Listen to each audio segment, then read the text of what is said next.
Still the Place with Laura Layton Courtney Thorne-Smith, and Daphne Zuniga, an iHeartRadio podcast. All right. Here we are. This is exciting. Vanessa Williams. Vanessa Estelle Williams. That's right. Is I've in had the house. these floating initials that were erroneous and wrong. I read about that, but there was a IMDb. legal What do you mean erroneous erroneous? settlement. Legal? No, it's no With legal SAG. settlement. No, not between you two. What are you talking about? With Whose SAG. is this? With SAG. They just said you both SAG. could use Williams, right? Well, Williams was the thing is I was first. And so they should have made her change her name. Uh-huh. And she was supposed to have this L. Right. And then everyone was making a mistake and giving me the L. Yeah.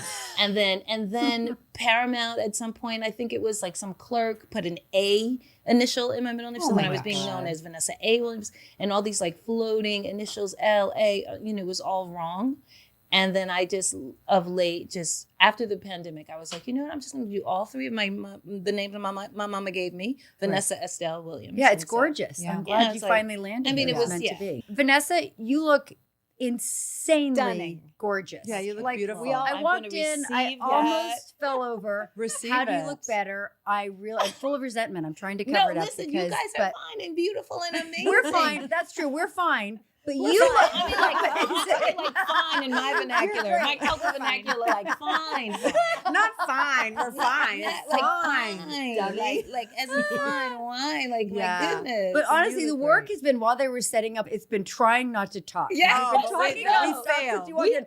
So now we can really talk about everything. Yeah, Okay. there's a lot. Let it rip. Yeah, I so- know we've been like we knew each other. I mean, at least it was the beginning of my like real professional career in terms of television. So I mean, we go back so far. I was Yeah. watching the episodes last night. The one we're going to discuss only, and then dipping into like the other episodes, and I was like, oh my goodness, we were such babies. Yes. It seems so long ago, but it's not that long ago. It seems like maybe 10 years ago. Yeah. I mean, It's we so do have the ridiculous. children and the marriages to prove We it. do. right? Yeah. We were just talking about how much fun it would be to have all our kids in a picture, and then Vanessa said, "Do it like a Melrose picture, like Yeah. all Yeah. in white and On a bows." staircase. On a Now that's my staircase. focus. That's Yeah. what I want to Okay, have we're that gonna happen. Can you okay. on a staircase like It's Dynasty? super great.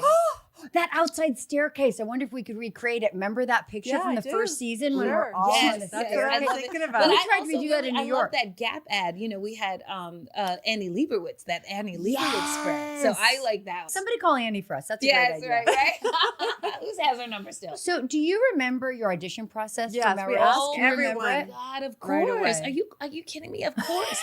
is So it? they were like, I'm new to town, right? I've done a lot of theater in New York.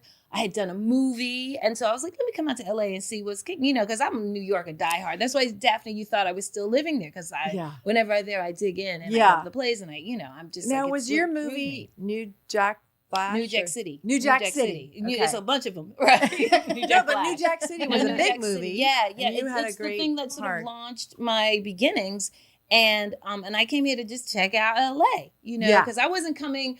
So many of my other actor friends had come on series. They auditioned in New York and then got flown out to LA. And that was the kind of trajectory that was in my head. Mhm. Then I had a breakup with a guy who I adored and loved. And I I was like, let me get out of here. Let me go test LA out just for a little bit. New I York still is too wasn't- small. I got to Yes, go to LA. like when your heart is broken, it's way too small to stay to do a court. Yeah. And I was just gonna test the water. So I booked Candyman, Oh, right. which Okay. was my second feature. Right. And I was like, they like me. All right, I'll give it a year. So I sublet my place to Erica Alexander, another wonderful actress friend of mine, her boyfriend, and two other roommates of his who were also actors still living in New York. Uh-huh. Then I came out here, stayed with a girlfriend, stayed and got a place, and then did Candyman. And then I started auditioning. Actually also met my, would-be husband. So he was my boyfriend. And the audition process was the regular standing, go see the casting director. Then I had a call back with her. Then it was like, go see the producers and go meet Aaron. Okay. Yes. So, it was like, spelling, it's like in the building and it's like, all the things. And You know, my role, I think, was originally, it was going to be like sort of the same kind of 90210 setup where like a Jewish girl. And so like they said, let's go black with the role. And so I was like, okay, you know. So So were you sitting in a room out in the waiting room with all these like Jewish girls? No. But by the time they got to me, you know, it was like, yeah, they knew. Yeah, That it was, yeah. Okay. But I just remember meeting Spelling, and he was so dear and lovely and kind. And I did my little to-do and my little thing. And, you know, I got home and they called me. It's like, you got it. I was like, ah. Wow, you know, right it was away. easy. Right away, yeah. Wow. Yeah, as I recall, like as memory serves. I don't really remember. But I don't remember it being a very long time before finding out that I had a series. Yeah. And that was like, ching. And So it it wasn't, right. sorry. Go ahead. So it was paid off part to of come your out to LA. was part of your audition or part of your role description to be a dancer, and did you have to do any of that? Like, did they want to make sure you could dance? I didn't have to dance. I didn't dance. Really? Thank goodness for the dance double. Okay, so but I was always an actress who moved well with a dancer's heart. You know, but Right. if only in my next life I Right. would be an alley dancer. So it was really perfect. But yeah, that was part of you the sold it really well okay. because we were questioning. There were some episodes where like, no, I think that's No, Vanessa. all of aerobic stuff, like the teaching that I can handle that. You Yeah. know, the touch step 5, 6, 7, 8. You Yeah, know, that. right. But the pirouettes and the part beret, Right. you know, I could do a part beret. But you know, so I was watching it last night, and I was like, oh yeah, there's the devil, there's the Okay. devil. Oh, those pirouettes are great. You know? Yeah. So you watched the episode where it was you and your rival. Yes. That one, that was fun. It was That so was much fun. And fun. Gina Rivera is a great friend of mine. I almost cast her in a movie that I wrote. The one and who played directed. your rival? Yes, Oh, I we stayed love friends that. a really long time. She's Did had you a meet marvelous there? career. So great. No, we knew each other. Like all the sisters kind Oh. of knew each other, you know, back and forth in auditions and stuff. It'd be always like, you know, little mini reunions. Hey, how's it going for you? You know. Yes. So I knew Gina. It was great though. It was really, and she's a wow. she did all of her dancing stuff. She did. She's a real Okay. accomplished dancer. Yeah.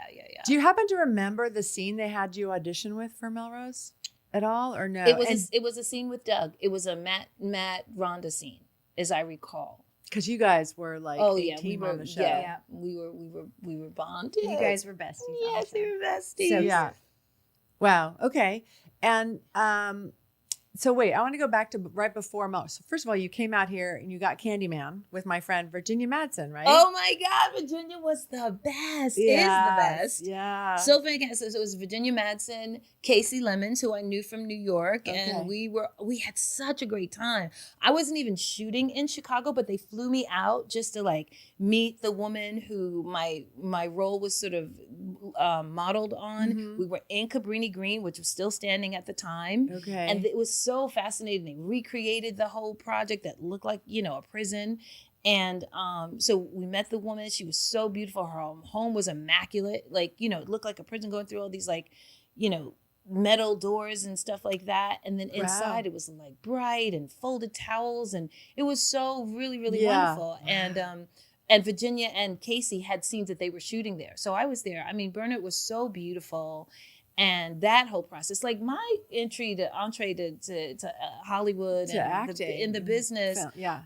I'm saying the Hollywood side, because I had done several plays in New York. You know, I was a Right. full-on actress when I moved out here. You know, I was a grown lady. Yeah. But still like naive and new, It's a whole other green thing. to, it was like starting again, you know, going from the theater world Right. and commercials to the Los Angeles, the LA, Hollywood kind of like, you know, you couldn't, I remember losing a job because I wore like my leotards and tights. I was in rehearsal mode.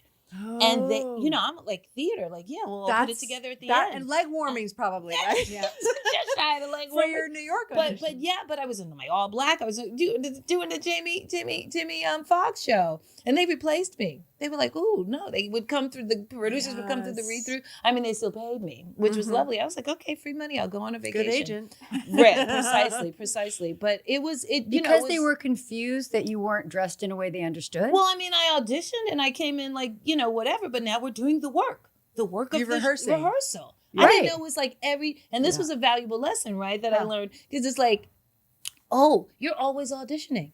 Because at any time they could replace you. At any time, it's like you're always auditioning. LA was very like, what it looked like. Yeah. And I'm from New York, and it's about like, well, you growing your character, and so it was like a whole different mindset than how I grew up. I mean, I went to performing arts high school, so I had been studying the craft since 14, and I studied with like teachers, Tony Abeson, and people like who were about like you can change the world with theater, and you can so what we were doing was a vocation, not just like, oh, your pretty face, and Yeah, it's seriously, it's disappointing, isn't it? You come out here. I mean, I didn't start in New York, but I did a lot of acting classes and I did theater, and it's like it's a whole other game out here. It's a game. It definitely is. Machine or some sort. But so then after I watched some clips of your New Jack City, and so was right before Melrose. Right? Yeah. It was like right before. So it's an all-star cast. It was so like amazing. I was so green on that set too. Yeah. We had a 20-year reunion. I think it's 20 years. It could be 30, right? Whatever the numbers are. I try not to speak the numbers out loud. It was a while. Recent, it was 30. Yes. Okay. So what seemed like yesterday. I know. But the Tribeca Film Festival did a reunion, and so Mario and Michael Michelle and I were among the cast members that were there to screen the movie again, and I had my kids there, and it was just so marvelous. And I was green as hell, and we're doing the talk back, and I tell the story of how Mario was like, you want to be in this movie? You want to be in this movie? Because I didn't know about a 3-shot, like staying in the frame of the movie. But it's not like they tell you, our frame is here if you go out there. So he's, get in there. I was like, oh, okay. So, it was a new experience, but it was like, in terms of like the one thing after another, after another, after another. So did that prime you? Sorry, I don't want to hog the questions, but I came from films too. And when I started doing our TV show, it went so fast. Were you ready for how fast these scenes go? Like there's not time to prepare? Right. See, I had only done the one movie, right? Okay. So I remember Amy feeling like, oh, wait, this is way too fast. Right. I'm a film actress. I've got time to adjust my performance, get my close-up. And it was like, and so for me, it wasn't that same transition because I had done so much theater where it's like you rehearse, and then, top to bottom. Right, so I didn't have that same sort of, in terms of like how it's moving so fast. It's a big difference. The time in between on a film is like hours. Yes. The time in between is maybe 20 minutes. 20 minutes. While you're they in your next setup. Exactly. Exactly. But just the assumption that you know all the things, like you're saying, like the 2-shot, the 3-shot, the over. Like I mean, I came to Melrose as a new person too, and I'm sure you remember. And like the assumption is that you're going to know those things, and so I remember that feeling of like all these terms that were thrown at me. It was like, I'm sorry, what matching? What? Exactly. Yeah. So but you learn real quick. You learn real quick. You learn really quickly, and then everyone was so kind. Everyone was so. I mean, so we were talking earlier about how Courtney and I were like, like on this episode you're up to, you guys haven't even come in yet, even come right? on. Oh, no. It's you two we're watching. But we were also fresh-faced. Get through our recaps because we keep wanting to have our guests on.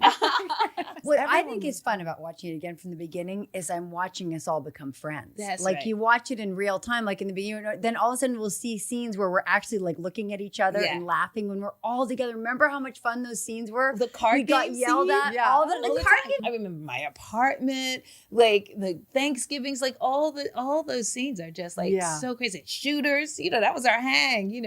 We had like the Cheers.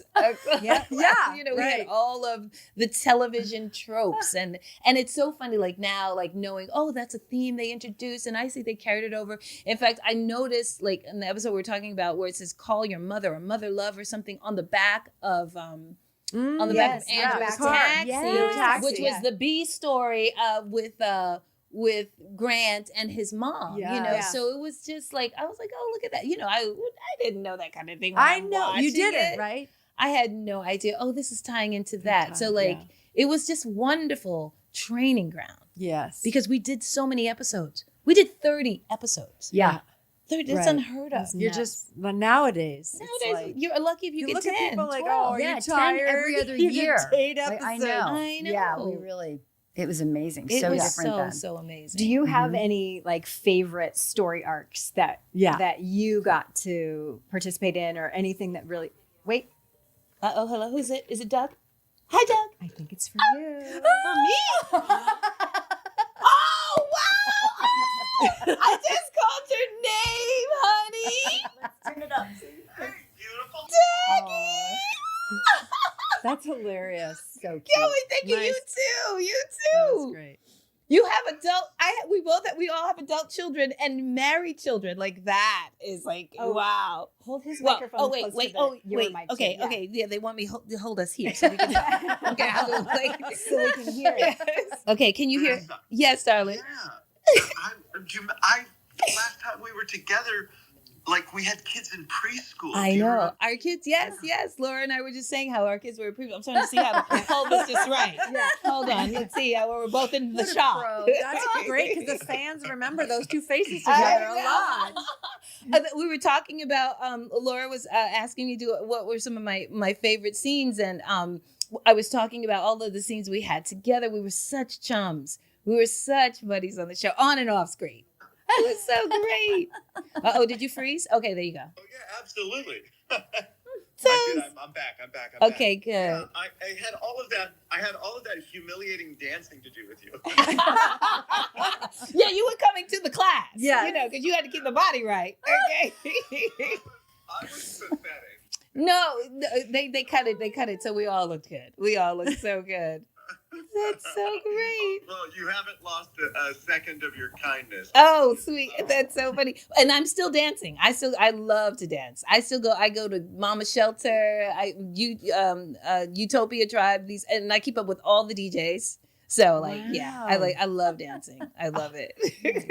Wow. And are you living back east? Are you? No, in LA? I'm mostly in LA, but I get back all the time because my oldest Omar, he graduated from Cooper Union and now he's working as an artist there. We're having an exhibition for him, and you'll all be invited. So next month, yeah. So and then my youngest, who's turning 21, which is crazy, because I was pregnant with him on Soul Food. He's turning 21 next month, and he's at Chapman. And oh my God, yeah, that's a great school. He's studying film there. Yeah, you know he is. He's No. a filmmaker, a singer. He's like he's making videos, the whole Keep thing. him out of it. I couldn't, yeah, and I didn't want to. Like I just got out of the way and let them show me what they wanted to do. Oh. You look like $1,000,000. You too. How long is your show running? I want to come see it. Oh God, we are until November 3rd Oh. at Theater Works Hartford. It's been a good time. But it's great to see you. Great Have seeing a you. blast with the ladies. I will. Hi, Jen. We have so much to talk about. Thanks for calling. Great call. I mean, it was so perfect because I just mentioned your name. Did you get cute? All right, I love you all. Love you, Love you, babe. Doug. Love Bye, you. Bye, Doug. That's so great. That's Big so hug, big great. hug. I miss you. Okay, we got to do this off screen too. Yeah. Okay. That's great. That was a total surprise. Well, to me. Not Yeah, to Laura. yeah. That was That's great. Laura. Yeah, he Thank you. He didn't want to miss the opportunity to say hi. I So- love it so You guys much. had a great chemistry. Did you we just had, love? there was so much chemistry going around. Courtney told me, Courtney said about how you and Andrew got together, and we were like, we saw it coming. But yeah, Doug and I, he was like, my TV husband too. In that we were just such good friends. I mean, as we were saying, it was such a beautiful way to begin, this really Hollywood career because. Even though it got really real and really Hollywood, we saw, and the thing is, we saw things coming where people would do whole 35 episodes and then be replaced or have to do their whole episode. Like Amy had to do all of this voiceover in a different, twang on the accent, So it was really real, but the day to day and the writing and all the things, people. It was a lovely place to work. It was a really, really lovely place to begin. Hey, Bo. Hey, Matt. Are you ready to tell the readers about the extra special episode we have coming up? Training. Yes.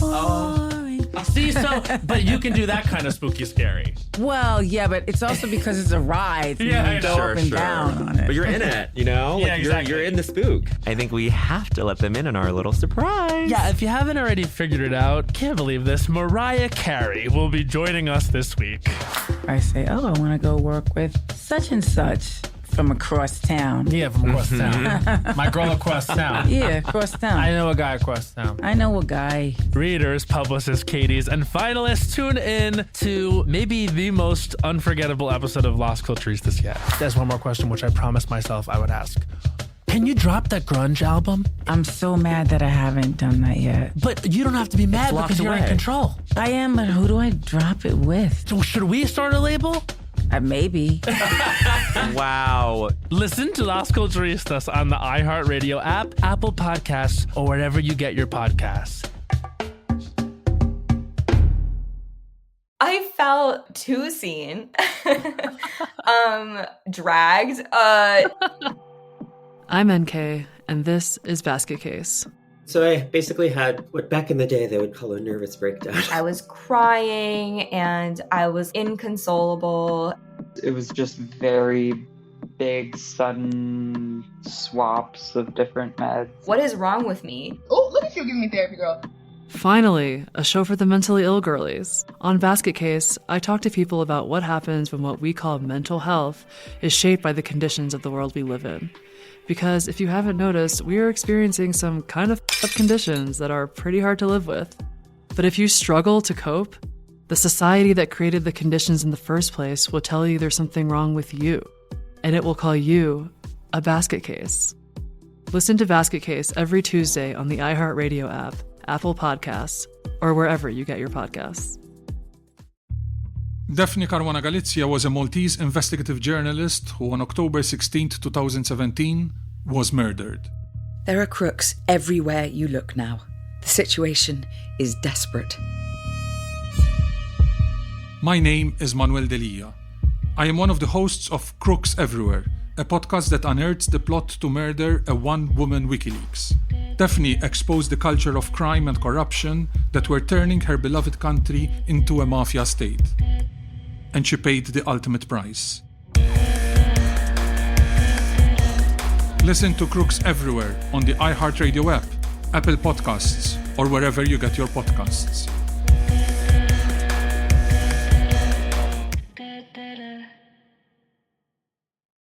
Hey, I'm Bruce Bozzi. On my podcast, Table for Two, we have unforgettable lunch after unforgettable lunch with the best guest you could possibly ask for. People like Matt Bomer. Thank you for that introduction. I'm going to slip you a couple 20s under the table for that. Emma Roberts. When it came into my email inbox, I was like, okay, I know I'm going to love this so much that I don't even want to read it. Because if I can't be in it, I'm going to be bummed. And Colin Jost. You know, your wife was the first guest on Table for Two. It's come full circle. As long as I do better than her, I'm happy. Table for Two is a bit different from other interview shows. We sit down at a great restaurant for a meal, maybe a glass of rosé, and the stories start flowing.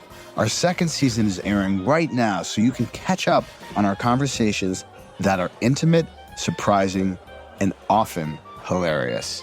Listen to Table for Two with Bruce Bozzi on the iHeartRadio app, Apple Podcasts, or wherever you get your podcasts.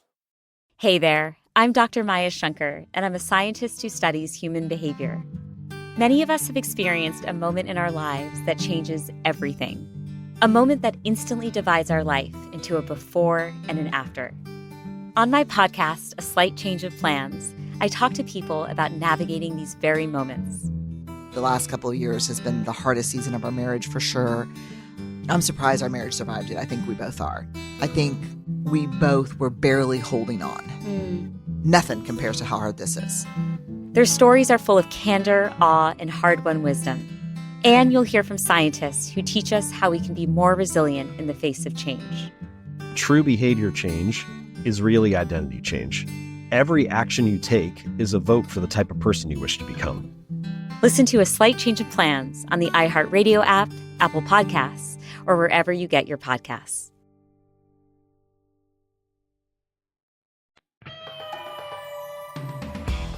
So when they decided to get rid of the accent, which was a good call because it was uncomfortable for everybody. They asked her to do Southern. Did they have her then? You said they had her voice redub whole shows. They just had to redub whole shows. Oh my God! God. I don't recall how many episodes. I just recall how tedious it was for her. Oh, wow. Poor baby. That's in hard. a regular accent. And just herself. Like, just what did they took the accent away, yes. right? Yeah. Is because that's always remember. Yeah, okay, yeah. So they had. So she had to do the whole thing over. That's like episodes and episodes. Wow. Maybe it was like maybe 2 or 3 of them. That's so many. Yeah. That's so many. Wow. Yeah, you know what it's like in that ADR room. Oh, it's so awful. Yeah. Yeah. Because your characters were roommates through the time that she departed the show, Right. which was around episode 13, right? You know, I guess. I don't know. Yeah. Because how did they write her off? I Do you think remember? she's probably going to get an acting gig, and We're only that up to hap- 10. We're Right, going exactly. slowly. Yeah, exactly. Yeah, There but was it's a still false, there. there was a false move out that I saw in my little at home recap. Yes, But, and then she came yeah. back. The fans are probably listening, going, "Oh, I can tell you what it is." Yeah, right Yeah, now." I know. exactly. Fans We are know going nuts. precisely. Yeah. But You we're, know. we're Do you gonna find remember out in that just a second. storyline of that episode of like being annoyed by this actress roommate? Yes, Did it was- ring I mean, true it at was. all? It did, and it did. You know, the thing. This is what's so funny about watching the show. It was so like innocent. Yeah. Like these times were so innocent, even though it was like crazy times, and we thought we were cutting edge, and we were. Right, we were, but if you looking back now with this eye, it was so innocent. And what we, especially that time on the show too. Again, I always say the 30-something was really popular, and so how it was sort of relayed to me and my agent and stuff that this was going to be a 20-something take. Yes. You know, where like there are all these actors and young people, and they're starting their lives. Where 30-something was like in the middle of family and you know, they're in their 30s and they're in careers and whatever. And so we were going to do the same thing, but in our 20s. Right. So like all this angst and stuff like that. And then they, after the first season, they were like, you know what? We're going to go to the winning Aaron Spelling formula. Yes. And We're gonna do make it works. sex and TV. Yes. Yeah. TV night, TV soap. That's what we're really noticing. That it's a complete. We were like, what show are we I watching? know. Like, It's a what am I whole watching? I remember that. Like it wasn't big fanfare when we were released, and then it really didn't do well because it was sort of this sweet show. But I want to ask about that episode because the episode when Sandy gets a job. And your character, and I wonder how you were directed, because your character is just annoyed with her from the beginning. Like she says, "Pass me the salt," and you're like, "Oh, Miss Actress." I was like, they're like, "You just got to go after her, Vanessa." I'm sure you're like, "She just got a job. Can I give her a break?" Like, you know, it was a disconnect because that was never how I acted in real life. You know what I mean? And I, you know, I guess they were just looking for the drama of it all, and like this is how people would act, and I guess this would be more interesting to watch. Yeah, you know, I think again, like they were tweaking my character. Like they didn't really know. There were no black writers on the show. Yeah, So it was like there was not a real voice of anyone who like had Rhonda's experience. And like I said, they were finding the characters and figuring out, you know, just how she would respond. So I, as the actress, was trying to find some levels to it and whatever. But you know, you can't control like what they cut. You know, how it gets edited together and what point they were trying to make based on whatever the other storylines were too. And so, I could justify, you know, watching it where, you know, the balloons come in and then here's this like selfish girl, oh, I got to run out to my Hollywood party.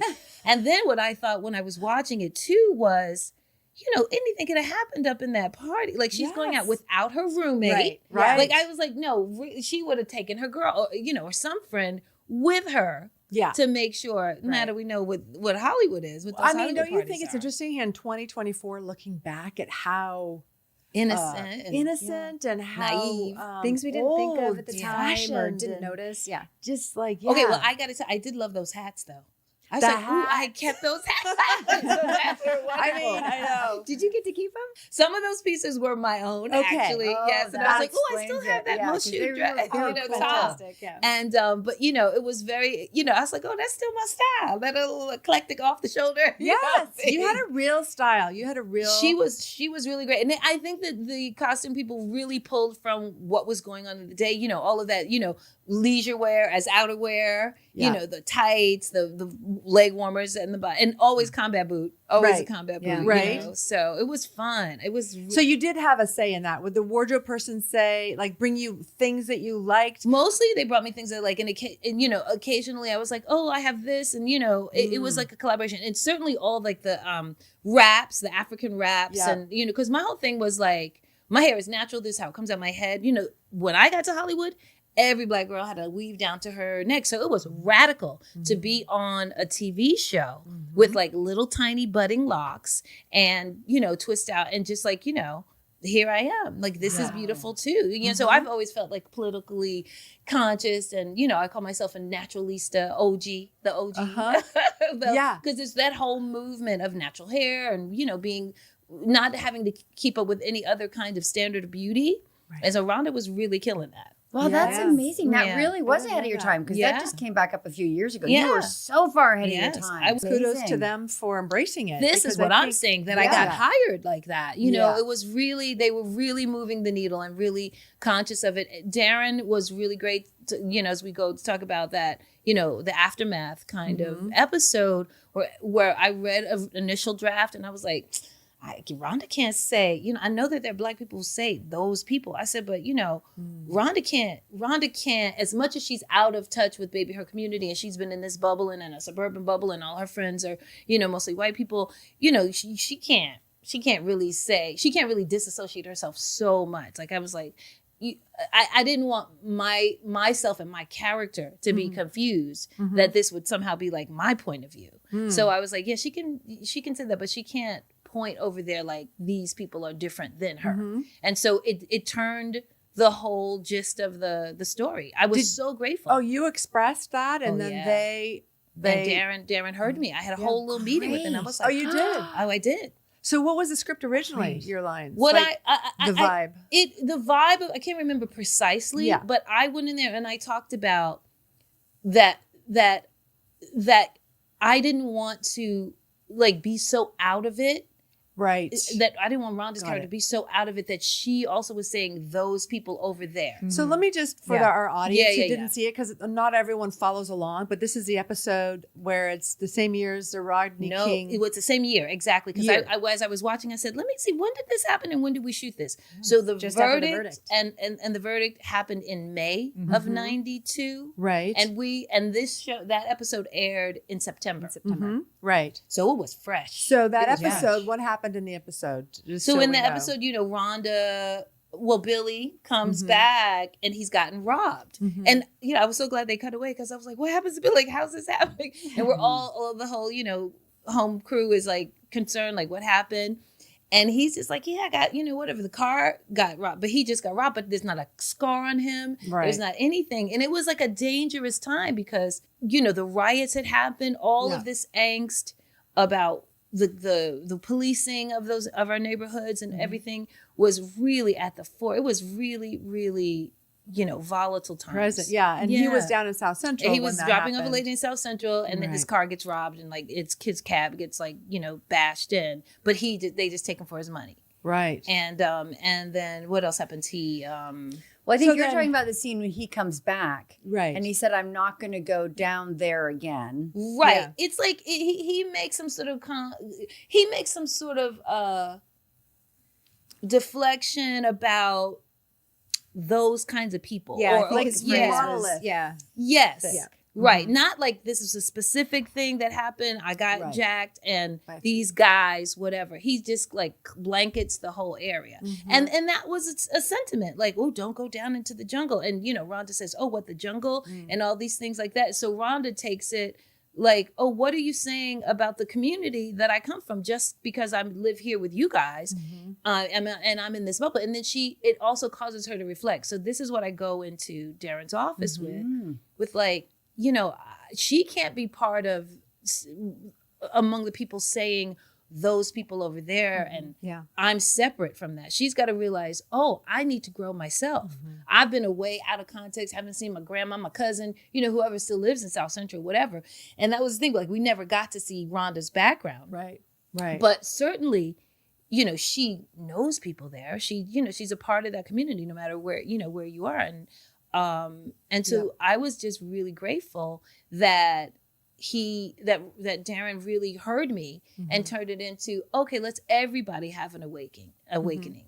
Yeah, that's great. Yeah, I love changed that part of it. The whole story. I'm so happy because we were talking about it when we talked about the episode we're saying, I wonder what that was like for you, because there were very few women on the writing staff. There may have been one at that point, and no Black people at all. And I love that makes sense, because it really felt like they had a pretty good handle on it. They we had thinking, such a now good we know handle why, on it. because it was you. Yeah, it really talked about the It made it feminism. deeper and more real than sort of a cliche storyline, Right, Which right. it could have been. It easily could have been. And I think that, speaks to our level of like commitment to craft and really going deeper with it, and their commitment to like really telling a story. Again, like the focus of it was really about, young adults growing into themselves and what kind of world they wanted to create and live in, and how their worldview would be. Right. I love that you did that, though, because it took courage. So we talk a lot about it was exact word. We had to do everything. So I love that you had the courage to call them and say, this doesn't feel authentic. And that they listened. It was really powerful. And it was sort of like, I was nervous to do it. I bet. I was like, it's not like I went through my agent and say, hey, I want to have, but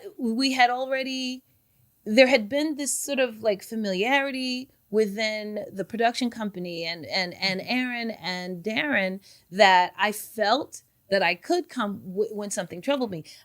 I knew regardless that I couldn't live with myself without saying something. Whether they had listened or not, I was going to have to act my way through those deeper meanings or the meanings that I was trying to say.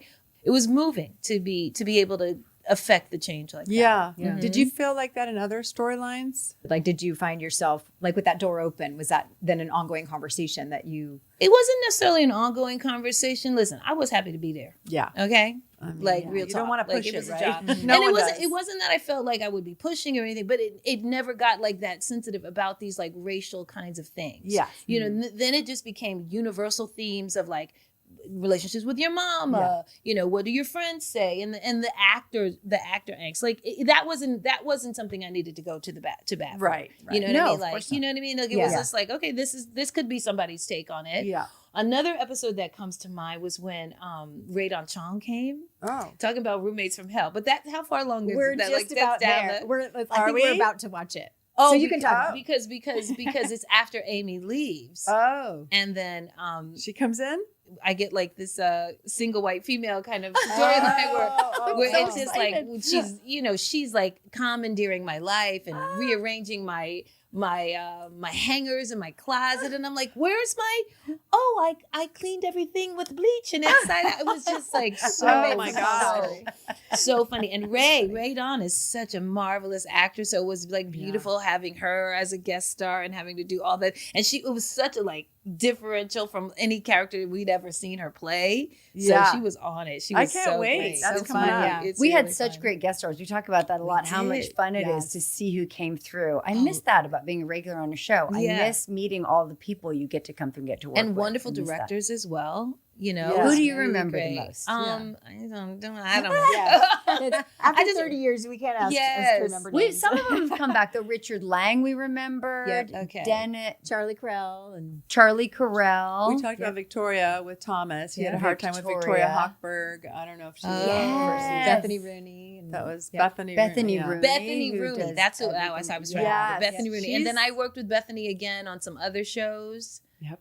But Bethany was great. She's Bethany amazing. Knew what she wanted. She I really remember did. that. She was a mom too, and she was like, okay. Yeah, she really had a way of like nurturing way of talking to actors. I Yes. really loved it. Yeah, And a she was clear, connected and a clear to- vision. Yeah, Yeah, she was clear connected vision. to us. And the men, it's happened with all the women directors. The men would go, "Are you sure?" And she would go, "I am." And then get back. I was like, "Oh, I love that." She Yeah, was so I am clear. sure. She knew exactly what she wanted. They would go, "Really?" She'd be like, "Yes." And I was like, "Oh, that's who I want to be when These I grow were up." very crucial times in our social constructs of Mm-hmm. of ideas about women, and the 90s were really, really volatile times. We look back now and think, we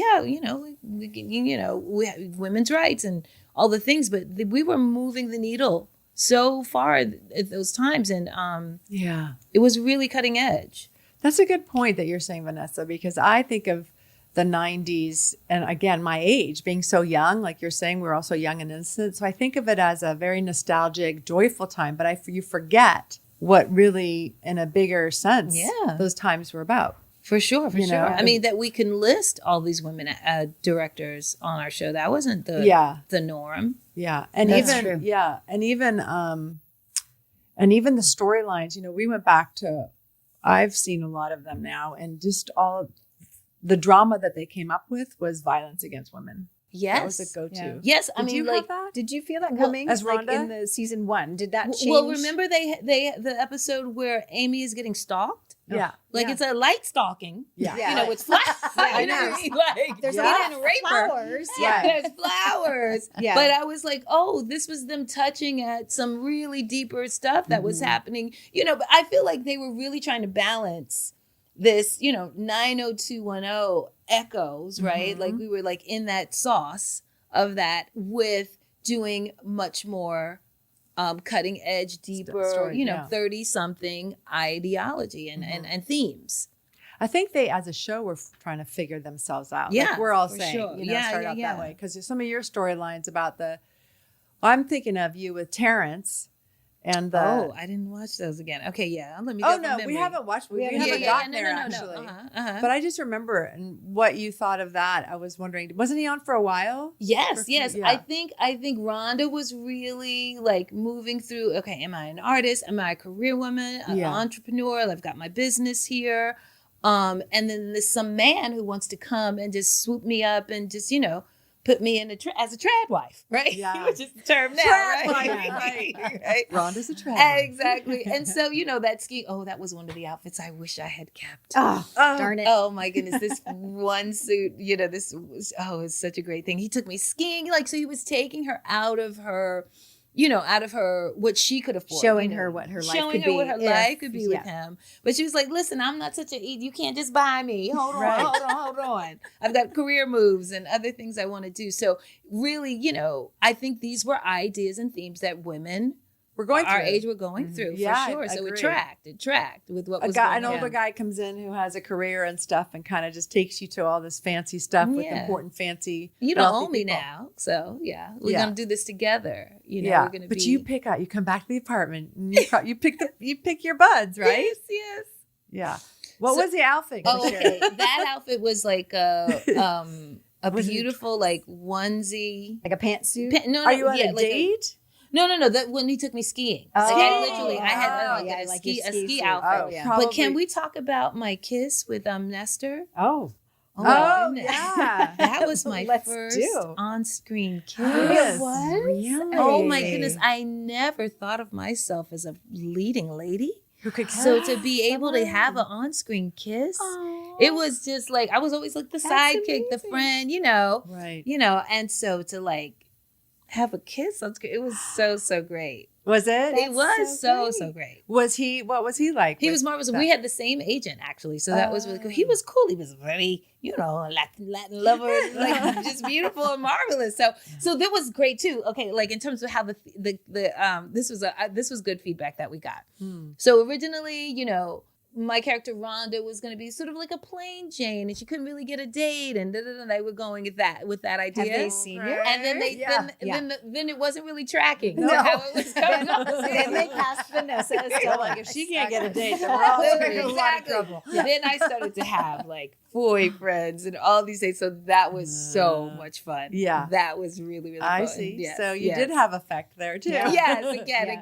They wrote toward the character. That was also like what good writers do. A good writing staff do. Well, they'll write Yes. to the strengths chemistry that's of already there. Yes, the energy, into the the person. strengths. Yeah. One Of of our the fan actors. questions that I thought was Oh, tell me. hilarious is, are you upset that they're the only one who didn't get to have a relationship with Grant? I am. And the reason, it's not that they didn't consider it. I think the affiliates in Middle America weren't really going to buy it. Guys, you got to remember what times we were in. Really? These were really like not over 30 evolved years ago. times. The audience was not woke, which is ready. a good thing. Awakened to like where we need to grow and where we need to, we're taking back that term. It's like the audience wasn't ready. So yeah. So it was a big thing, for me to even kiss, Néstor. Really? Yeah, of course. I mean, of course, Grant would be getting around. Of course, Grant would be getting with the black girl. Come on. That would have been a great He totally had black lovers off camera. Yeah, Are you kidding totally, me? right? And she's a dancer. Come on, I mean, that's like a please. That would have been dummy. so Yeah. talk about steamy. No brainer. Yeah, that part. You could have called Darren. Hey Hey, Bo. Hey, Matt. Are you ready to tell the readers about the extra special episode we have coming up? It's raining. Yes.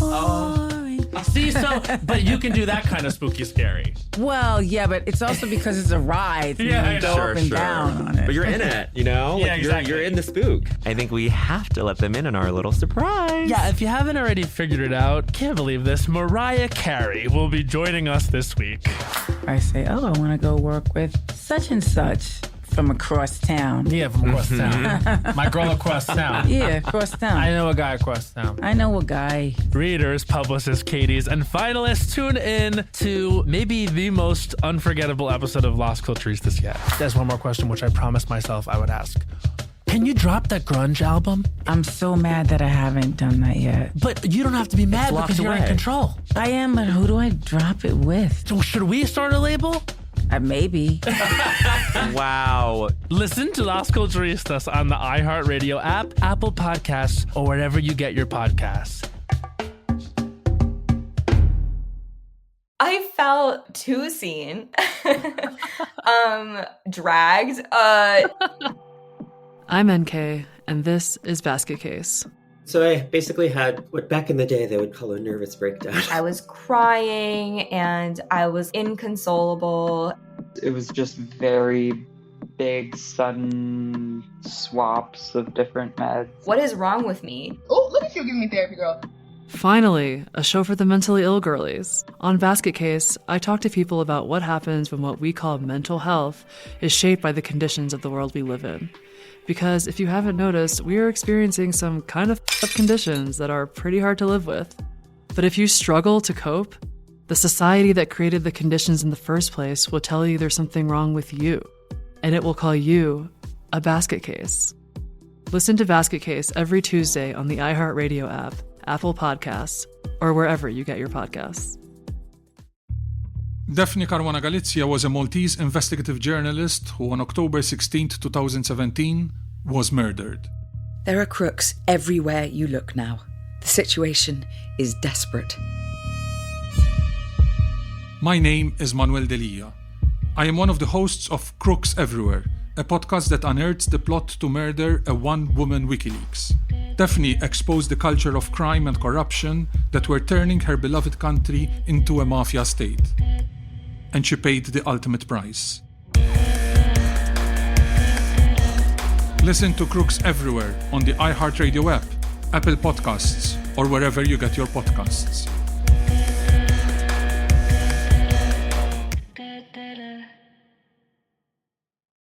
Hey, I'm Bruce Bozzi. On my podcast, Table for Two, we have unforgettable lunch after unforgettable lunch with the best guest you could possibly ask for. People like David Duchovny. You know, New Yorkers have the reputation of being very tough, but it's not. It's not that way at all. They're very accepting. Jeff Goldblum. Are you saying secret fries? Secret fries. What? That's what you're saying? Yeah. And Kristen Wiig. I just became so aware that I'm such a loud chewer. My husband's just like, sometimes I'll be eating and he'll just be looking at me. I'm like, I'm just eating. Like, I don't know how else to chew. Table for Two is a bit different from other interview shows. We sit down at a great restaurant for a meal, and the stories start flowing. Our second season is airing right now, so you can catch up on our conversations that are intimate, surprising, and often hilarious. Listen to Table for Two with Bruce Bozzi on the iHeartRadio app, Apple Podcasts, or wherever you get your podcast. Hey there, I'm Dr. Maya Shankar, and I'm a scientist who studies human behavior. Many of us have experienced a moment in our lives that changes everything. A moment that instantly divides our life into a before and an after. On my podcast, A Slight Change of Plans, I talk to people about navigating these very moments. The last couple of years has been the hardest season of our marriage for sure. I'm surprised our marriage survived it. I think we both are. I think we both were barely holding on. Nothing compares to how hard this is. Their stories are full of candor, awe, and hard-won wisdom. And you'll hear from scientists who teach us how we can be more resilient in the face of change. True behavior change is really identity change. Every action you take is a vote for the type of person you wish to become. Listen to A Slight Change of Plans on the iHeartRadio app, Apple Podcasts, or wherever you get your podcasts.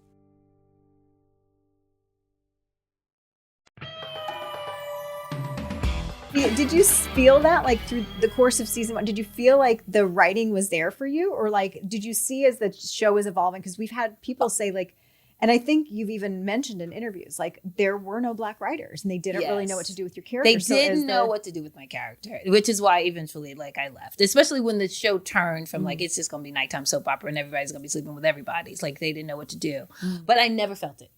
I never felt it. I got just as many fan letters. I went to Spelling's house. You know, when we got the pickups, I thought I was going on with everyone. Everyone is going to be sleeping with everybody, and that's such a fascinating. No, of course. Of course You never saw that coming. They brought outside people in for me, so I got to keep my good girl here. I sleep with outside people. But that's an interesting thing. If they're going to have people sleeping with everybody, and if they can't have interracial couples. How complicated my mind is blown. Like, that was going to be. That's so and they're not being a writer in the room to reflect, you know, that storyline, that character. Yes. You know, it matters. It really, really matters. And so I didn't feel like I needed to, you know, go in there and advocate for any kinds of storylines. I was having a good time. The clothing, the camaraderie. I was engaged with all of the storyline, no matter what the storyline is. Rhonda always had something to say, some sort of take on it. So, you know, I was fine. And like I said, it turned from her being like, you know, hard to date and everything to like having lots of dates and then eventually, you know, getting married and whatever. So I was fine. Right. Living my best life, getting married, you know, between episodes and stuff. It was so funny. So you got married during that season? I did. It was so crazy. 11 months of dating, and then I married my ex. You know, we had a good 16-year run and 2 beautiful kids. And so, but it was thrilling and exciting. You know, that was my experience. It was my first series regular job. I'm not complaining about a damn thing. My life is pretty great. You know what I mean? And it was so much fun to, you know, working. So I know this is boring, right? There's no inside drama. But, I know. But it's unanimous. It like, you know, we're all telling the truth. Like, it happens to be. And lots of people were getting married too. Like, didn't Josie get married that year too? Yeah, she had to cut her honeymoon short. Right. Because we kept filming. We never stopped filming. Yeah. Was Thomas already married? No, Thomas met Liz during the first season. So Thomas. So it was that time in our lives. Thomas and who else? You're making a list. These guys didn't meet till later. Doug. Well, during the show, Andrew got married. He did not marry me, but Andrew got married during the he did later. Show. Right. Started having babies. Right. Heather. Well, I'm not sure. Heather got divorced and remarried during the show. Yeah, there was a lot going on. We all had a lot going and on. Heather came our first season too. So when it was not tracking that this 20-something angsty thing was going to really be what hooked us in, because you were saying, this was another thought that I had. We had so much publicity. Remember all of those interviews every weekend and photo shoots, and we hadn't seen a script. And they were like, so, and we were on like, be your character. We're like, I don't still don't know audition scenes. Like, no idea. Wow. And they were putting us together in different shots. We went out to a desert and did a shot. We had a whole block party in the middle of Melrose. They shut down Melrose, They shut down Melrose to have that block. Do you remember that? No, I remember going to Magic Mountain. They were doing an event, autograph signing Magic Mountain. I don't think you came that day because there were just a few of us. You were probably the people who weren't shooting went, and nobody came. People are like, "Who are you?" And they just were saying, "Why are we sitting here like in this outdoor thing?" Nobody knew so who we were. much publicity. It was like a whole That's when I saw what a publicity machine was. And again, because we were on the fumes of 90210 that had so much. They were hoping it was going to be the same kind of impact, just young adults, not teenagers, which they were. And so during the course of the show, then they started finding it was like, what's it going to be? Then it was like, let's bring in the ringer. Let's bring in Heather. To save the day. Well, that was when it was falling apart. So did you do all the episodes in the first season? I did. So it was like 30. Yeah, 30. Right. So you remember Heather coming on. You remember I do indeed. I remember Billy getting recast. That was another that was the first shocking week. Yes, we had done so the other guy shot a week. He shot a day. He shot a day. Not a day. Not a day. No, he shot a day. But I feel like there were all these things leading up to it. We did a ton of press with him. We did press, right? Nicest guy, sweetest guy. It just when everybody was together, it just didn't fit. I ended up working with him later. He's doing great. He's a great guy. Great. Yeah. What's his name again? Stephen Fanning. Stephen Fanning. Yeah, great guy. Really good actor. It just such like a marvelous actor. Such a marvelous actor. And so I thought that we were working because we had so much publicity to do before the show. So it was just the one day. I remember it as being one day, and we kept redoing the scene and redoing the scene and redoing the scene. Wow. And then they just said it wasn't like whatever. They were watching us so carefully because of the press. I think if there hadn't been so much attention on us, we could have grown. He would have gotten more legs because he was great. He was wonderful. But then I think Aaron had an idea and then brought this energy in with Andrew, which also worked really well. Obviously. It did. It really did. But I think he was a victim of the intensity of the pressure we were all under. Yeah, I think like anything, they were trying to find what the show was. They had an idea of what the show is, and then they're shooting the show. It's like what you write, what you shoot, and then what you got. You know, so it's like them figuring out that. But I just remember these were shocking. Like, ooh, okay, you could just lose your job. Okay. For no fault of your own, not bad acting or anything. It's like they're creating a whole cosmos piece, with that. You're just a piece of it. Yeah. You know, I over the years and all the rejection that comes with it, I remember calling my mom or talking to her and crying about something much later about something I didn't get, and she just said, Daphne, try to think of it as a painting, and you're a color. You're a color rose, but they needed rose matter. They needed rose, they wanted the visuals, the visionaries wanted just something slightly different from your rose color. So they just want something different. And we, all actors, are literally just... You're a victim to that. They come and go. Because the second you start working on the script, you're like, oh yeah, this is me. Exactly. Right? Yeah. You immediately see yourself as it. And you're, well, of course it was me. And they have a completely different idea. And even when you're watching something, you'd be like, I could do that. And I was like, right? Well, all actors think I could exactly. Yeah. Totally. Color for that, my color will fit just fine. Yeah.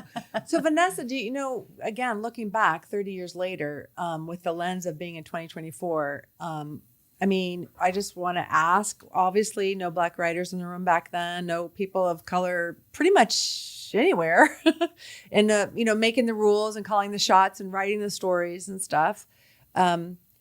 Do you feel for your career as an actress that it has changed, and where are we now? Oh, yes, certainly. And even on Melrose Place, it wasn't like the show was in a vacuum. Even though I didn't watch it after I was dismissed, and I'll tell you about that later. But there were Jasmine Guy came on, and the people that populated Allison's office, the real world. So there were occasional Black actor, occasional, but I took note of it, of course, because I had been fired, and so I or let go, and that was traumatic. I got to tell you, it's my first series, and I'm like in LA, and it's my second job, my first series. So I'm on my trajectory. It was a really good lesson for me. So I had done all 30 episodes, and I worked the last day of the last show for the season. And then I get a call from Chuck. And actually, because my ex-husband was my manager at the time. And so Chuck, Charles Pratt, called him to say, it's not going on. And I was like, he was one of our writers. He was a writer, executive producer. So he gets the call, and he's like grave, and he's going, and he gets off the phone. He says, Vanessa, they're letting you go. I was like, huh? And I had already been to Spelling's house. We'd already had champagne that we got picked up for the second season and all that stuff. And I was like, what? He was like, yeah, Ness, you're not going to be in the next season. I was devastated. Oh, sweetie. Devastated, because there was no indication. It wasn't like, oh, you're not getting the fan mail. And it was like, so you start thinking, oh, was I horrible to work with? Was my acting not good? Just all of the things. And then it took me into a very, let me go into a spiritual, let me go to what I know is this is not, whether I'm working or not, is not the value of who I am as an artist. And I got really clear. I went to Agape. I got involved in taking classes. I just went deeply into my spiritual roots. I was raised Baptist, but I was doing the New Thought, kind of practical mysticism and practical spiritual just basically a way to make God real and part of my everyday life, not just something I did on Sunday or whatever. God is love and God is you, and you are an expression of God's love. And so all of that resonated so wonderfully for me. So I was happy to find like a spiritual home at Agape with Reverend Michael and all the teachings there. And so as I said, I went, I took classes because I was so hurt. I was so hurt. I mean, so much of your value,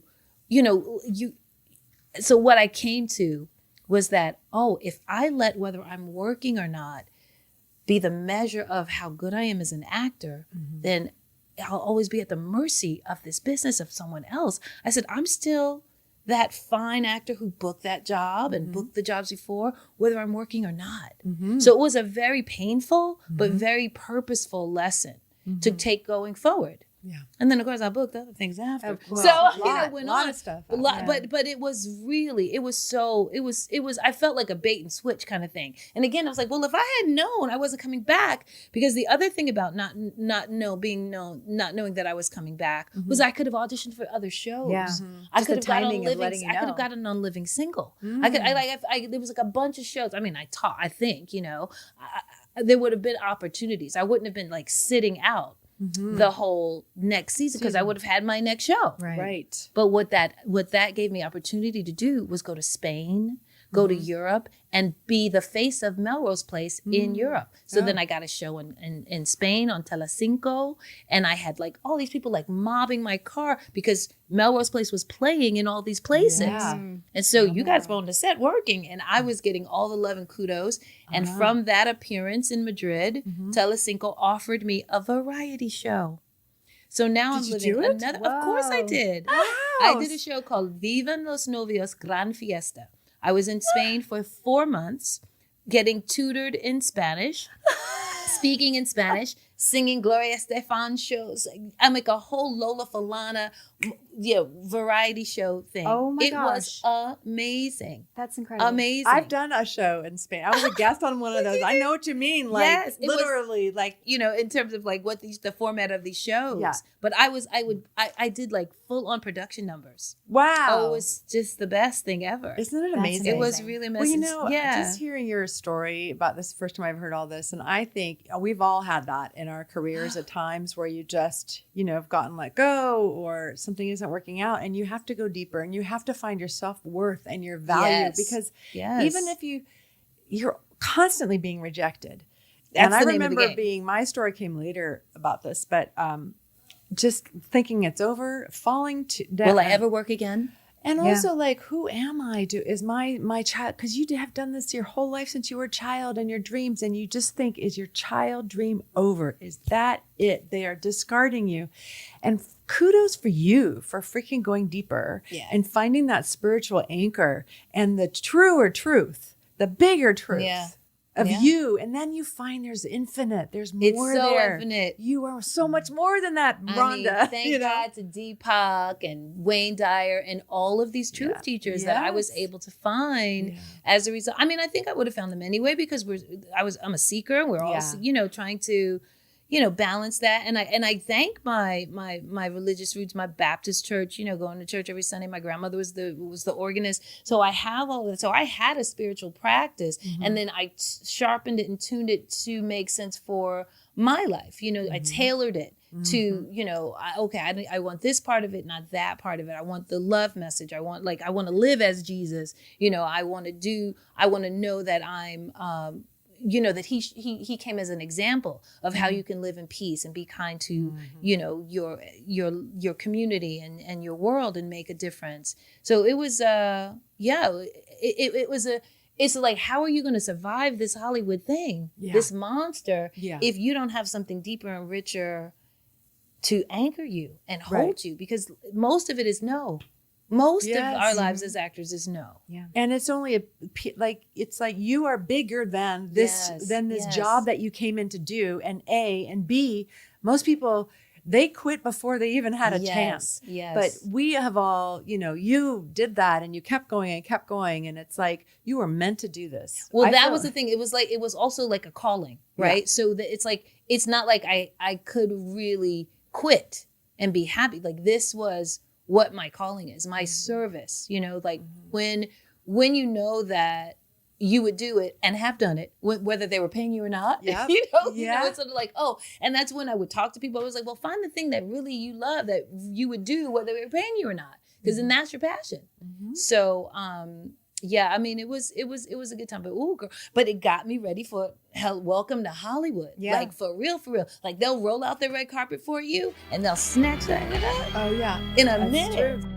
Hey, Bo. Hey, Matt. Are you ready to tell the readers about the extra special episode we have coming up? It's raining. Yes. See, but you can do that kind of spooky scary. Well, yeah, but it's also because it's a ride. So you go up and down on it. But you're in it, you know? Yeah, exactly. You're in the spook. I think we have to let them in on our little surprise. Yeah, if you haven't already figured it out, can't believe this, Mariah Carey will be joining us this week. I say, I want to go work with such and such from across town. Yeah, from across town. My girl across town. Yeah, across town. I know a guy across town. I know a guy. Readers, publicists, Katie's, and finalists, tune in to maybe the most unforgettable episode of Lost Cultures this yet. There's one more question, which I promised myself I would ask. Can you drop that grunge album? I'm so mad that I haven't done that yet. But you don't have to be mad because you're in control. I am, but who do I drop it with? So should we start a label? Maybe. Wow. Listen to Las Culturistas on the iHeartRadio app, Apple Podcasts, or wherever you get your podcasts. I felt too seen. Dragged. I'm NK, and this is Basket Case. So I basically had what back in the day they would call a nervous breakdown. I was crying and I was inconsolable. It was just very big, sudden swaps of different meds. What is wrong with me? Oh, look at you giving me therapy, girl. Finally, a show for the mentally ill girlies. On Basket Case, I talk to people about what happens when what we call mental health is shaped by the conditions of the world we live in. Because if you haven't noticed, we are experiencing some kind of up conditions that are pretty hard to live with. But if you struggle to cope, the society that created the conditions in the first place will tell you there's something wrong with you, and it will call you a basket case. Listen to Basket Case every Tuesday on the iHeartRadio app, Apple Podcasts, or wherever you get your podcasts. Daphne Caruana Galizia was a Maltese investigative journalist who on October 16, 2017, was murdered. There are crooks everywhere you look now. The situation is desperate. My name is Manuel Delia. I am one of the hosts of Crooks Everywhere, a podcast that unearths the plot to murder a one-woman WikiLeaks. Daphne exposed the culture of crime and corruption that were turning her beloved country into a mafia state. And she paid the ultimate price. Listen to Crooks Everywhere on the iHeartRadio app, Apple Podcasts, or wherever you get your podcasts.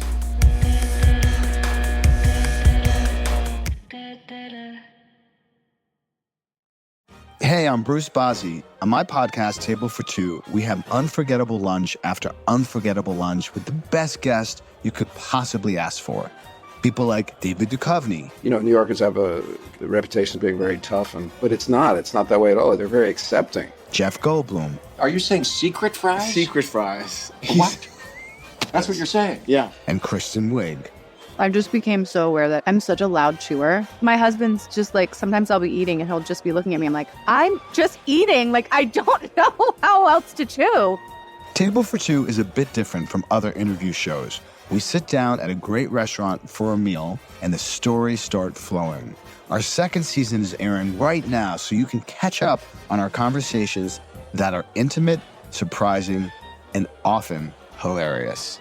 Listen to Table for Two with Bruce Bozzi on the iHeartRadio app, Apple Podcasts, or wherever you get your podcast.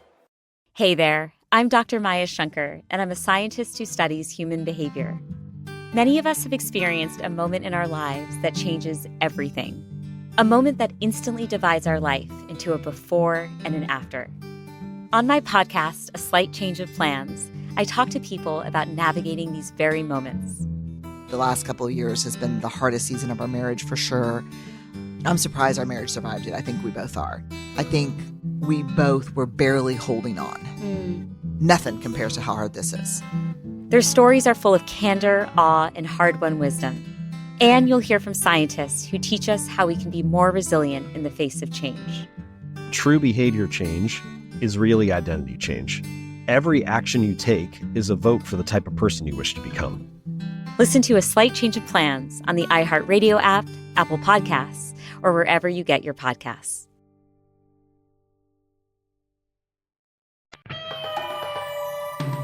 A lot of fans were so excited that you were coming on the podcast. I mean, there's, you've got a ton of fans from Melrose. Do you feel that in your life? Like you still have people like, oh, I loved you on Melrose. Melrose brought me into a wider America, right? So like my fans are from so when people recognize me in the airport, or I don't know what they're linked into.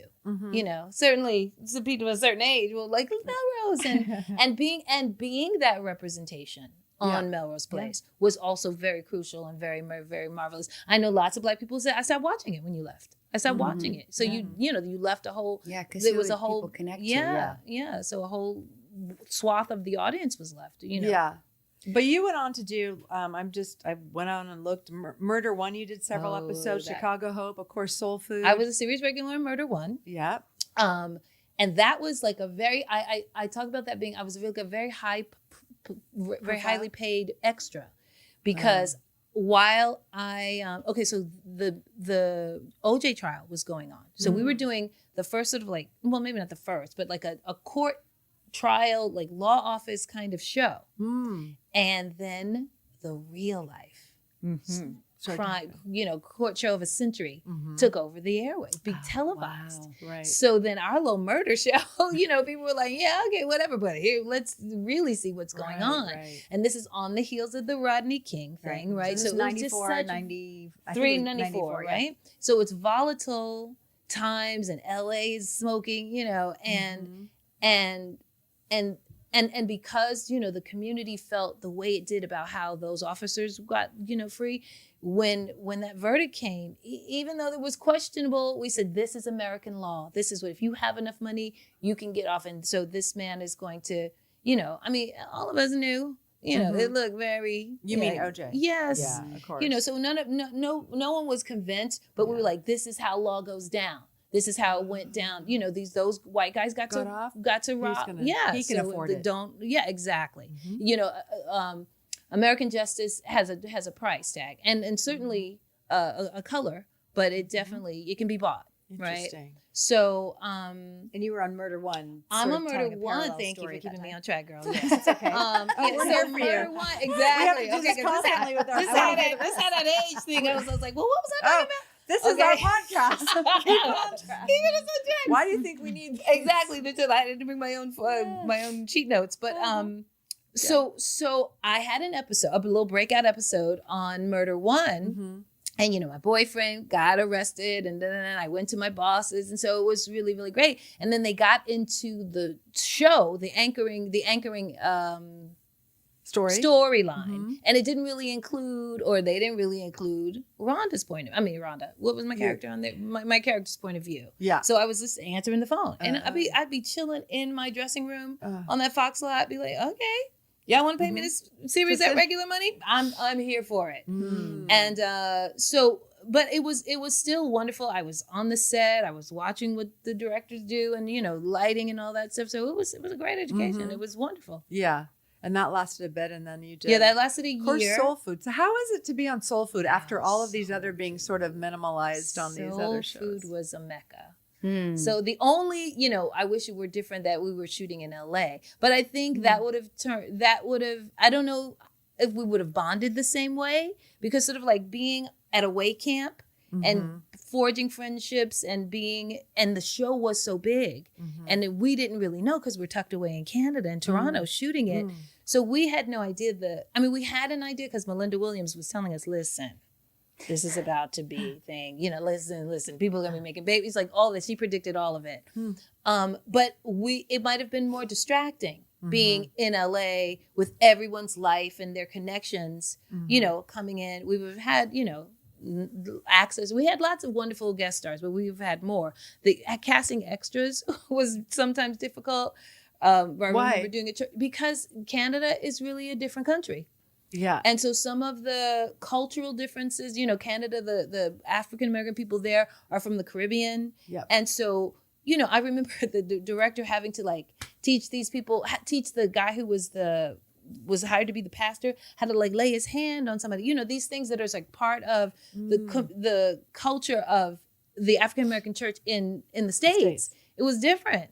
At least this actor, you know, maybe I won't put it all on, you know, Canada, but this particular, but we had that like lots of times with the extras. I mean, they were wonderful. It was a wonderful pool of actors, but they weren't as well trained because there wasn't a whole lot of things for Black actors in Canada to do either. So different now. Yeah, it was like, all of the white actors had like lots of training and lots of opportunities, but lots of the African-American actors that we weren't, you know, flying in from LA and other places, you know, this was their first job, or, you know, they didn't have a lot of training or a lot of time on set. So, yeah, it was marvelous, you know. And again, like you make a family, and your cast is your family, and so those are my sisters for life. And the showrunner, who like the showrunner, the writing was got you. It was everything. There was nothing that needed to be explained. I didn't have to come in and make a case for. Listen, I can't say those people. You know, like it was things were understood, and we were also really trying to humanize the African-American experience on screen. Like we came in our curlers, we went to bed with our nightcaps on, you know, like all these things that we wanted to like humanize the gamut of emotion. And yes, in one family, you could have somebody who was having some criminal element kind of stuff they're going through, and an attorney at a top firm, like the whole gamut of what is the African-American experience in this one family. And again, we were on the heels of the popularity and the great success that the movie was. And so then that was, you know, amazing. We were stepping into the shoe. So again, a lot of like pressure at the beginning, right? Where there's already an IP, as it's called today, right? There's already the IP. You're stepping into the shoes of other wonderful actors who had made this show. But when we would get questioned in interviews and stuff like that, well, how do you feel stepping into Vivica Fox's role? And I was like, you know, it's like a great song. We want to hear Billy sing it. We want to hear Dinah Washington sing it. It's like when you've got like a great character and a great story, it's just going to be another take on a wonderful thing, and you're going to see what you're going to see. And then we as the series actors got to really expand these roles that those initial actors in the movie set up so wonderfully. So it was really great. And as a training ground of how to be on set, how to like everything, that there's soup to nuts. I got to direct. I wrote and directed a piece. Really? Did? Yeah, not because they wouldn't let me direct an episode, which is a time-honored tradition. So my agents go in, like second season, it's like, okay, we'd like to have an assistant. And they're like, well, you know, whatever. But the heads of the network was like Jerry Offsay. He was like, you know, I heard you guys wanted to direct, and how about this? And so they gave us a budget, and I got to direct an independent, a 30-minute film. And so outside of the show, they gave you a budget to do your own thing, and you wrote it and directed it? I wrote and directed it, yes. That's now, do you write now? Yeah, I do. Do you still write? I do, but I haven't directed in such a long time, you know, I mean, but that was such a marvelous opportunity. It was like that like, sort of doggedness, the resilience, like, but I still want to direct. Yeah. And it was like this, because I think because they were in Canada, they had an obligation to hire local hires in Canada, so that it was a tricky thing getting the cast to direct an episode. You know, which is a time-honored tradition. You get to direct an episode as an American, because you're from the States. They need to employ Canadians up there. Right. That was part of like the buy-in to being able to shoot in Canada and get all of those write-offs. And remember, I think there was like a IATSE strike or something like that. So being in Canada, we had we could keep going. Yeah, it was you know, it was like some weird stuff going on. We have time for one fan question. There were so many great questions. Fans were so excited to have you here. But like one of the really fantastic questions is, what do you think Rhonda would be doing today? I got it. She's running a wellness center called Body and Soul. Nice. And it's got dancing, and it's all massage, and you know, all the things, wellness and health and diet and all, she's keeping it in the body. But because her husband set her up, with a nice little package. Did she marry Terrence? She's married, but they're divorced now. Yes. But it was wonderful. I love that you know. But she made the best of it. She made the best of it. That sounds amazing. Well, I want to go to Body and I Soul. know. Come to Body and Soul. That just downloaded from the angel that, Well, I was looking at the fan questions. We asked most of them because there are questions. We asked all of that. Was the only one we actually didn't get to just from our authentic questions. So we are of one mind with the fans. But that's great. I love envisioning Rhonda exactly where Vanessa.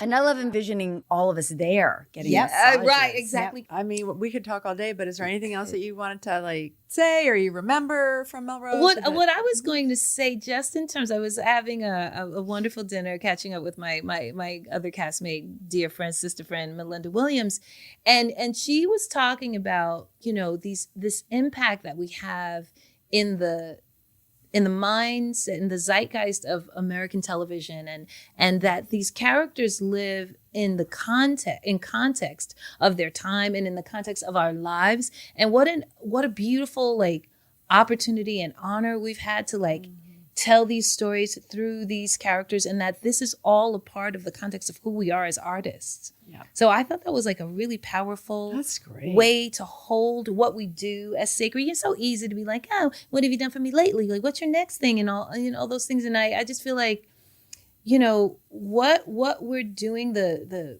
stories we were able to tell, what we get to do, this rarefied air to be actors, working as often, to work at all is a blessing, So I feel like I feel so grateful to have shared this space and this time in our lives that was long ago and yesterday. You know what I mean? It's just it goes by in a blink of an eye. We've got grown children who are married and starting all the things. I love that, to give it real value beyond just what the ratings did or whatever, or what it was just a few we years. mean something to people. We're part of people's story, and part of people's life, and nurtured their beingness and growing up and entertained and enlivened and enlightened, all the things. Yeah.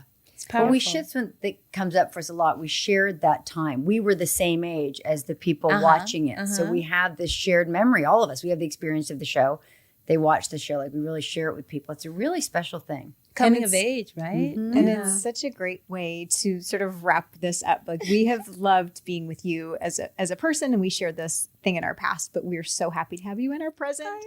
And we loved having you in Still Place. We hope you come back again. I do. I want to come back because we're only on 9 or 10, and you're in every one for the next 30. So come on back. But we're getting there. We're getting there. And thank you to all of our listeners. Thank you, Melrose Place fans. I look forward to us all, being out together and meeting our fans again. That would be really, really sweet. Yeah. They're Maybe so passionate. Courtney or you can write us something, and we can all do something now. I know. What about now? Yeah. Or just another excuse to sit down and chat. Exactly. All the things. It's been I was so thrilled and excited to come and be with you guys. Thank you for being here. Thank you so much. Thank you. We'll see you next time too. And thanks again for all the fan questions and for all the listeners. Keep subscribing and downloading. We'll see you next week. Hey, Bo. Hey, Matt. Are you ready to tell the readers about the extra special episode we have coming up? I think we have to let them in on our little surprise. Yeah, if you haven't already figured it out, the queen of Christmas herself, can't believe this, Mariah Carey will be joining us this week. Wow. Readers, publicists, Katie's, and finalists, tune in to maybe the most unforgettable episode of Las Culturistas yet. Listen to Las Culturistas on Will Ferrell's Big Money Players Network on the iHeartRadio app, Apple Podcasts, or wherever you get your podcasts. I'm NK, and this is Basket Case. What is wrong with me? A show about the ways that mental illness is shaped by not just biology, swaps of different meds, but by culture and society. By looking closely at the conditions that cause mental distress, I find out why so many of us are struggling to feel sane, what we can do about it, and why we should care. Oh, look at you giving me therapy, girl. Listen to Basket Case every Tuesday on the iHeartRadio app, Apple Podcasts, or wherever you get your podcasts. Do you ever wonder where your favorite foods come from? Like, what's the history behind bacon-wrapped hot dogs? Hi, I'm Eva Longoria. Hi, I'm Maite Gomez-Rejon. Our podcast, Hungry for History, is back. And this season, we're taking an even bigger bite out of the most delicious food and its history. Saying that the most popular cocktail is the margarita, followed by the mojito from Cuba and the piña colada from Puerto Rico. Listen to Hungry for History on the iHeartRadio app, Apple Podcasts, or wherever you get your podcasts. Welcome to Gracias Come Again, a podcast by Honey German, where we get real and dive straight into todo lo actual y viral. We're talking música, los premios, el chisme, and all things trending in my cultura. I'm bringing you all the latest happening in our entertainment world and some fun and impactful interviews with your favorite Latin artists, comedians, actors, and influencers. Each week, we get deep and raw life stories, combos on the issues that matter to us, and it's all packed with gems, fun, straight-up comedia, and that sazón that only nuestra gente can sprinkle. Listen to Gracias Come Again on the iHeartRadio app, Apple Podcasts, or wherever you get your podcasts. In 1982, Atari players had one game on their minds, Sword Quest. Because the company had promised $150,000 in prizes to 4 finalists, but the prizes disappeared, leading to one of the biggest controversies in 80s pop culture. I'm Jamie Loftus. Join me this spring for The Legend of Sword Quest. We'll follow the quest for lost treasure across 4 decades. Listen to The Legend of Sword Quest on the iHeartRadio app, Apple Podcasts, or wherever you get your podcasts.